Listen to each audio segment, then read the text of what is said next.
آج کا درس والدین سے حسن سلوک کرنے کا عنوان ہوگا، اور آج کے درس کا والدین سے ادب سے پیش آنا، اس کے متعلق قرآن مجید میں اللہ جل مجد الکریم ارشاد فرماتا ہے وَقَضَىٰ رَبُّكَ أَلَّا تَعْبُدُوا إِلَّا إِيَّاهُ۔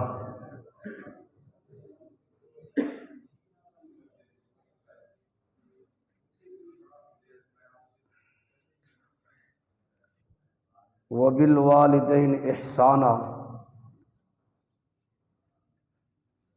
إِمَّا يَبْلُغَنَّ عِندَكَ الْكِبَرَ أَحَدُهُمَا أَوْ كِلَاهُمَا فَلَا تَقُل لَّهُمَا أُفٍّ وَلَا تَنْهَرْهُمَا وَقُل لَّهُمَا قَوْلًا كَرِيمًا۔ یہ ارشاد باری تعالیٰ اللہ تعالیٰ فرماتے ہیں رب نے فیصلہ فرما دیا ہے کہ عبادت صرف اللہ کی ہوگی اور والدین سے حسن سلوک ہوگا، ان کو معبود نہیں بنایا جائے گا، البتہ حسن سلوک کے اللہ اور اس کے رسول کے بعد وہ سب سے زیادہ مستحق ہے۔ اگر ان دونوں میں سے ایک بڑھاپے کو پہنچے یا دونوں، فرمایا پھر تم لب و لہجے میں بھی ان کے ساتھ نرمی سے پیش آنا، فلا تقل لہما اف، اور تم انہیں اف تک بھی نہ کہنا، یعنی انہیں جھڑکنا نہ، انہیں سخت جملہ نہ بولنا، اگرچہ جب وہ جوان ہوں تب بھی یہ عمل نہیں کرنا چاہیے، اس وقت بھی انسان کا یہ عمل اپنے والدین کے ساتھ یہ رویہ، اس نہج کا استعمال اس وقت بھی اس کے اعمال کے ضائع ہونے کا سبب ہے، لیکن جب بڑھاپے میں ہو جائیں تو پھر مزید ان کا دل نرم ہو جاتا ہے، بڑھاپے کی وجہ سے وہ اعصابی قوت نہیں رہتی، تو پھر اگر تم انہیں جھڑکو گے یا سخت بولو گے، وہ ایسا گراں گزرے گا کہ تمہارا سارے کے سارے پھر نیکیاں ضائع ہونے کا خطرہ، پھر اللہ کی ناراضگی مول لے بیٹھے ہوئے، نبی علیہ الصلاۃ والتسلیم کی ناراضگی۔ فرمایا وَقُل لَّهُمَا قَوْلًا كَرِيمًا، ان سے جب بھی بات کرو تو نرم لہجے میں بات کرو، محبت بھرے انداز میں۔ دنیا کے اندر انسان اپنے دوست ایسے بھی بنائے ہوتا ہے کہ کبھی ان پر کے سامنے اونچی نہیں بولتا، اخلاق سے پیش آتا ہے، اور اپنے افسر کے سامنے بھی بڑے اخلاق سے پیش آتا ہے، میں نے جی سر کرنی ہے، اور وہ چونکہ ایک ڈیوٹی کے طور پر سکول و کالج کی تعلیم کی ذریعے رگ رگ میں بسا دیا ہے، جو مرضی وہ کہہ دیں، حتیٰ کہ وہ ظلم بھی کروائیں تو کہتے ہیں جی سر میں حاضر، کیونکہ میری جاب کا مسئلہ ہے۔ لیکن ایک طرف والدین کے ساتھ یہی محبت اور رویہ اور نرم لہجے میں بات کرنے کا سلیقہ اللہ اور اس کے رسول فرما رہے ہیں کہ ان کے ساتھ تمہارا رویہ ہر وقت ایسا ہو کہ جیسے تم ایک افسر کے سامنے نہ اونچی بولتے ہو نہ سخت بولتے ہو، حتیٰ کہ بعض ناموافق باتیں بھی وہ کریں تو تب بھی خاموشی اختیار کر لیتے ہو۔ آخر وجہ کیا ہے کہ والدین کے جن کو اللہ اور اس کے رسول نے اتھارٹی دی ہے اور ان کو عزت اور عظمت ملی ہے، اس کو تم قبول کرنے کو تیار نہیں، اس کے سامنے تمہاری عقل بھی کام کرتی ہے، بندہ چتر چلاک بھی ہوتا ہے، کہتا ہے ابا جی تھانوں کی پتہ اج حالات کتے چلے گئے، اما جی تو ویسے تسی تھانوں پتہ ہی کوئی نہیں۔ یہ جو رویہ ہے یہ فرق ہے کہ دین سے دوری کی وجہ سے ہم لوگ جو انداز اپنے والدین سے حسن سلوک کا کرنے کا تھا ہم وہ دوستوں کو دے چکے ہیں اور پھر افسروں کو دے چکے ہیں، اور دنیاوی منافع کو پیش نظر رکھتے ہوئے اللہ اور اس کے رسول کی رضا کی تعلیم ہمارے جو ہے نا وہ ختم ہو گئی، اور ہم اپنے والدین سے وہ حسن سلوک جو پیش کرنا چاہیے اس سے پیش نہیں آتے۔ اس پر ایک حدیث پاک مشہور ہے جو آپ اکثر سنتے رہتے ہیں کہ حضور نبی کریم صاحب الاولیاء امام الانبیاء علیہ الصلاۃ والتسلیم ایک دن منبر پر جلوہ گر ہو رہے ہیں، پہلے سٹیپ پر قدم مبارک رکھا تو بغیر کہیں سے آواز آئی، حضور نے ویسے ہی فرمایا آمین۔ دوسرے سٹیپ پہ قدم مبارک رکھا، فرمایا آمین۔ تیسرے سٹیپ پہ آپ جلوہ گر ہوئے تو فرمایا آمین۔ صحابہ کرام علیہ الرضوان نے بعد میں وجہ پوچھی، عرض کی یا رسول اللہ صلی اللہ علیہ وسلم، آپ اللہ کے نبی ہیں،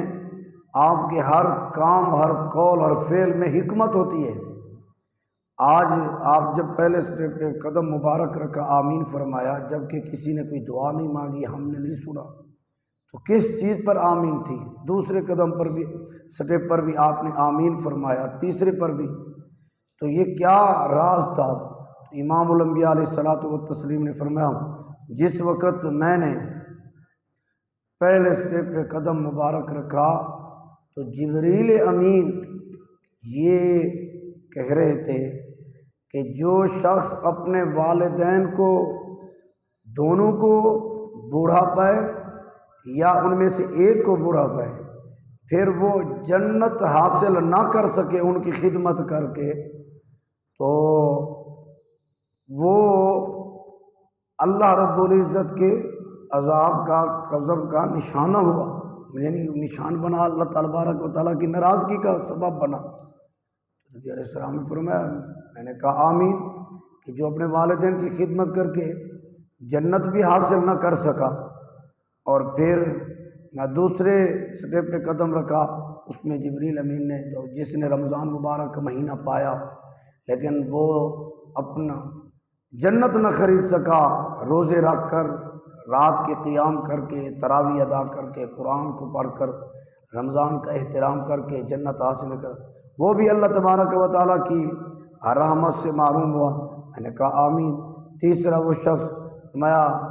جس نے میرا نام سنا، جبریل امین نے کہا یا رسول اللہ آپ کا نام سنا، پھر آپ پر درود و سلام نہ، وہ بھی اللہ کی رحمت سے محروم، تو اس پر بھی میں نے کہا آمین۔ تو یہ تینوں عملوں کی فضیلت بھی ہے، اس میں والدین سے حسن سلوک کی بات بھی ہے۔ والدین جو ہے انسان کو تربیت کرتے ہوئے پتہ نہیں کتنی مشقتوں اور مشکلات سے گزرتے ہیں، جب بچہ بالغ ہو جاتا ہے، سمجھدار ہو جاتا ہے، پڑھا لکھا ہو جاتا ہے، وہ سمجھتا ہے کہ شاید میرے لیے سب سے زیادہ بوجھ یہی ہیں، میں تو ترقی کرنا چاہتا ہوں، حالانکہ والدین کے فیصلے بچے کے حق میں ایسے ہوتے ہیں تیر بہادر۔ اگر وہ اپنے والدین کو ترجیح دے معاملات میں اللہ تبارک و تعالیٰ پر یقین کرتے ہوئے، تو خالق کائنات اس کو رسوا نہیں ہونے دیتا، کیونکہ والدین کے فیصلے میں برکت رب تعالیٰ نے رکھی ہوتی ہے۔ اس پر کئی اور بھی واقعات ہیں، مثلا حضرت علقمہ رضی اللہ تعالیٰ عنہ، یہ آپ کا جب وصال کا وقت ہونے لگا، ظاہر صحابہ کرام علیہ رضوان نور علی نور لوگ تھے، ان کی عزتیں عظمتیں کسی سے چھپی ڈھکی نہیں ہیں، لیکن قبلہ امیر المجاہدین علامہ خادم حسین رضوی سے فرمایا کرتے تھے بھی صحابہ کرام علیہ رضوان وہ جماعت ہے جنہوں نے حضور کے اسلام کو قبول بھی کیا اور اسلام کی سربلندی والے کام بھی کیے، تن من دھن قربان بھی کیا، اور اسلام کے نفاذ کے لیے بھی اپنی پیٹھیں پیش کر دیں، یعنی حضور علیہ الصلاۃ والتسلیم کے اسلام کو نافذ کرنے کے لیے، بعد والوں کے لیے ایک مشعل راہ بننے کے لیے انہوں نے سب کچھ قربان کر دیا۔ تو یہ ایک واقعہ حضور اپنی امت کو عبرت بتانے کے لیے،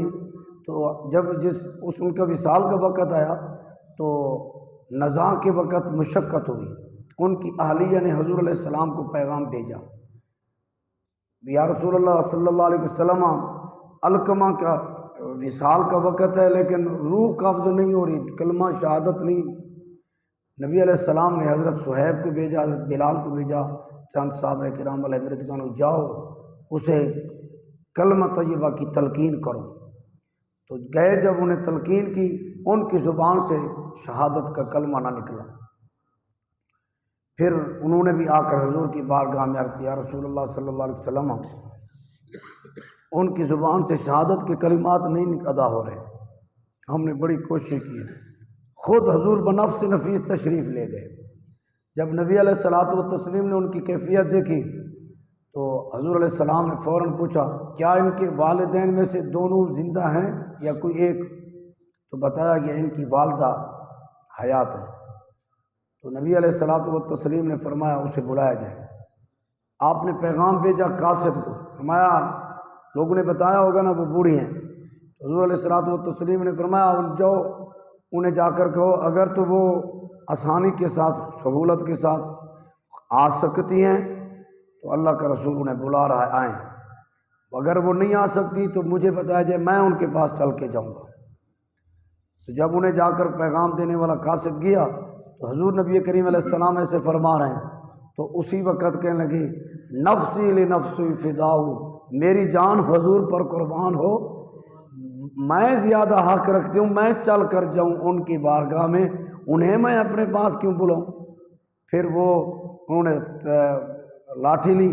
اس سے سہارے سے چلتے چلتے لڑکڑاتے حضور کی بارگاہ میں پہنچ گئے۔ امام الانبیاء علیہ الصلوۃ والتسلیم نے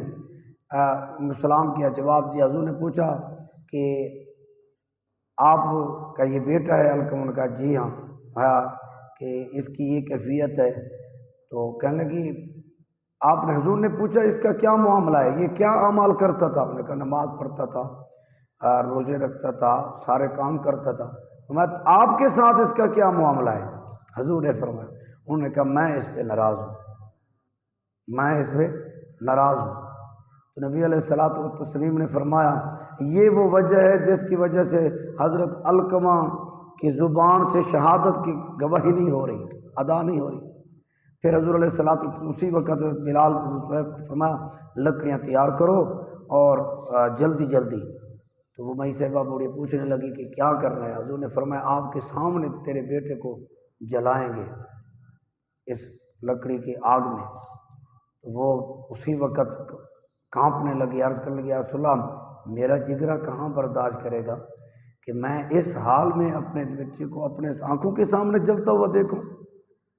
فرمایا جب تک تو ناراض ہے یہ تو کچھ بھی نہیں ہے، اللہ کا عذاب اس کے لیے اس سے زیادہ خطرناک تیار ہے۔ جب تک تو ناراض ہے، تو راضی ہو جائے تو پھر۔ تو کہنے لگی یا رسول اللہ صلی اللہ علیہ وسلم میں اللہ کو بھی گواہ بناتی ہوں، ملائکہ کو بھی گواہ بناتی ہوں جو اس وقت یہ سارا منظر دیکھ رہے ہیں، اور جتنے مسلمان موجود ہیں ان کو گواہ بناتی ہوں، میں اپنے بیٹے پہ راضی ہوتی ہوں، انہیں معاف کرتی ہوں۔ تو امام الانبیاء علیہ السلام وہیں پہ بیٹھ رہے، حضرت بلال کو بھیجا، فرمایا جاؤ جا کر دیکھو ان کی زبان سے شہادت کا کلمہ جاری ہوا ہے یا نہیں ہوا، کہ کہیں انہوں نے میری حیا کرتے ہوئے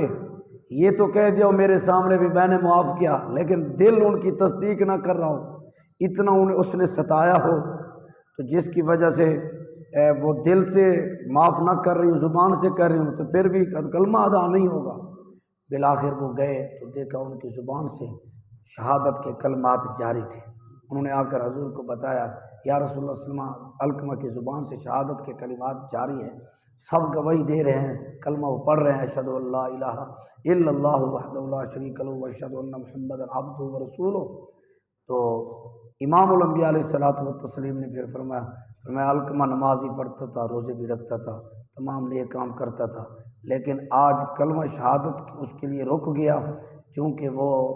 اپنی بیوی کو ماں پر ترجیح دیتا تھا، جس کی وجہ سے یہ ہوا۔ تو پہلے ذکر کر چکا ہوں، حقیقت میں وہ نیک لوگ تھے، امت کو تعلیم دینے کے لیے یہ واقعہ رونما ہوا کہ ایسا ہوا، ورنہ صحابہ کرام علیہم رضوان حضور علیہ الصلوۃ والتسلیم کی تعلیمات سے دائیں بائیں تو ہوتے نہیں تھے، جو حکم رسول ہوتا اس پر جانیں قربان کر دیتے تھے، لیکن امت کے لیے تعلیم کا یہ ایک منظر بننا تھا، واقعہ بننا تھا۔ تو پھر نبی علیہ الصلوۃ والتسلیم نے فرمایا لوگوں جو شخص اپنے والدین کو ناراض کرتا ہے پھر اللہ کی بارگاہ میں نہ اس کے فرائض قبول ہوتے ہیں نہ اس کے نوافل قبول ہوتے ہیں۔ اس لیے بندوں کو چاہیے کہ اپنے والدین کی فرما برداری کریں۔ اس کے ساتھ ایک اہم مسئلہ، اللہ اور اس کے رسول کے مقابلے میں والدین کی اطاعت ضروری نہیں ہے۔ یہ جملے یاد رکھیے گا۔ لوگ سمجھتے ہیں اس کا مطلب، اس کی عظمت شانوں کا مطلب یہ ہے کہ اگر وہ اللہ کی نافرمانی کا بھی کہیں تو پھر بھی ابا جان ہے میں مانوں۔ لا طاعت فی معصیت اللہ، اللہ کی نافرمانی میں کسی مخلوق کی اطاعت ضروری نہیں۔ اگر امی ابا کہیں جناب نماز تو بعد میں پڑھ لینا، پہلے فلاں کام کرو، جبکہ نماز فرض ہو، تو فرض کی اہمیت زیادہ ہے، تو فرض کو ان کے کہنے کی وجہ سے چھوڑا نہیں جائے گا۔ اللہ تعالیٰ کی نافرمانی، ویسے تو ہے نہیں کوئی ایسا ماں باپ ہو جو اپنے اولاد کو اللہ کے نیک کاموں سے روکے، اگر کہیں ایسا اتفاق ہو جائے تو پھر اس صورت میں اولاد کی ذمہ داری یہ ہے اللہ اور اس کے رسول کی فرما برداری بجا لائیں۔ والدین اگر وقتی طور پر وہ روک رہے ہیں ایک نیک کام سے، تو ان کی اگر وہ خاموشی اختیار کر جائیں، یہ ان کے لیے بھی بھلائی ہے اور والدین کے لیے بھی بھلائی ہے۔ اور جو نیکی کے کام سے روکتے ہیں، مثلا بیٹا حضور کی سنت رکھنا چاہتا ہے، ماں باپ کہتے ہیں بیٹا تو بڈھا تھوڑا ہو گیا ہے، او جی بڑے ٹائم پہ ہے تو نے نا داڑھی رکھ لی، اس میں اب کچھ ابا نہیں رکھنے دیتا، اماں نہیں رکھنے دیتی، امی جو ہے مجھے روکتی ہے فلاں۔ اللہ اور اس کے رسول کی اطاعت میں پھر کسی مخلوق کی، اللہ اور اس کے رسول کی نافرمانی میں کسی مخلوق کی اطاعت واجب نہیں ہے۔ اللہ تبارک و تعالی ہمیں اپنے والدین کا ادب کرنے کی توفیق نصیب فرمائے، اور ان کی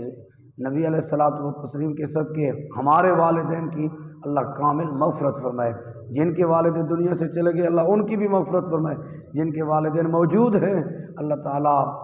ان کا سایہ قائم اور دائم رکھے۔ وآخر دعوانا الحمد للہ رب العالمین۔